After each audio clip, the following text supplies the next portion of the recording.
为了抢占暑假加过来下半年的旅游商机，台南今年持续推出好康券，对7月1号到10月31号，只要带伫合法的旅馆饭店完成注册，就来当免费坐公车，享有上千间合作店家所提供的专属优惠，也当收集囡仔抽大奖。市府嘛盛大举办记者会来宣传，邀请全国民众把机会拢来台南。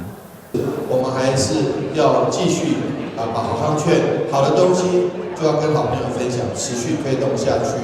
那过去就用纸本当然纸本是很好的那比较没有数位上的落差，但是纸本就是要浪费纸，还有印刷费用。但是我们现在采用数位就减少使用纸还有减少这个环境的问题，那为环境尽一份心力，也让许多好朋友能够更方便的使用。但是如果有一些数位落差的年长者，或者是比较不会使用手机的话，怎么办？我们第一线的旅宿业者的各位好朋友就要教他，千万不要因为你如果不教他，他说原来有好康券，那为什么我入住那家旅馆都没有告诉我？下次他就不来了。所以说，很希望说大家能够一起来维护，让我们台南成为更好旅游的地方。